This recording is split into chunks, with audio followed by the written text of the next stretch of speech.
Here's an update on O'Leary's living shoreline. So in O'Leary's, we're going to be doing something similar to what we did to Palmetto, except that it's going to be shorter and longer out.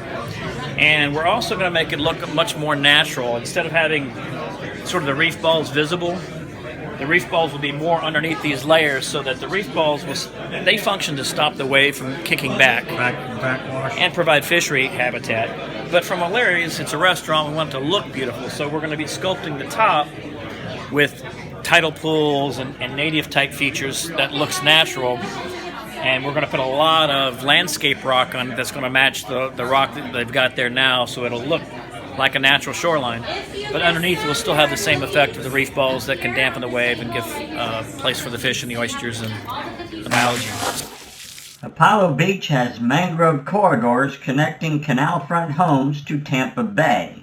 It would be beneficial if the Sarasota Bay watershed could get this type of involvement for our fishery to thrive.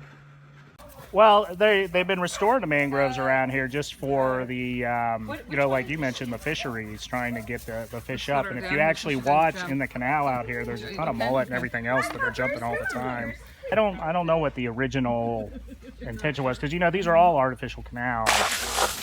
Kudos to the Sarasota County Stormwater Management Team and the Sarasota Bay National Estuary Program on a new project to create fish ladders and passageways over the many weirs blocking juvenile fish from a huge source of food and shelter.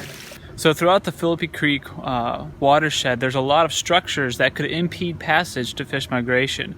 We're here at Redbud Slough to look at one of those structures. They come in various shapes and sizes, but some of the smaller ones may be easily modified in order to allow fish passage and open up a lot of really high quality habitat that fish wouldn't have been able to get to otherwise.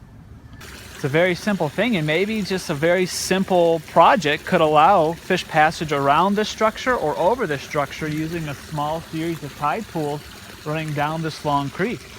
The question is, how does it work, and what do we need to do to make it work? Do you think the county would like that? The people in the county would like that? I think if MOAT and the Sarasota Bay Estuary Group are supporting it, yes, I absolutely think they would. If you're going up a vertical elevation, you want to go up a small waterfall about 6 to 8 inches long, high. And then you also want some resting habitat in between, like waterfall jumps. So that's important as well. And you want to give probably some horizontal space for these sorts of pools and step ladders. Based on our records, a lot of the weirs throughout the county are very unique, so it might take a specific design to be able to allow a passage past a specific weir.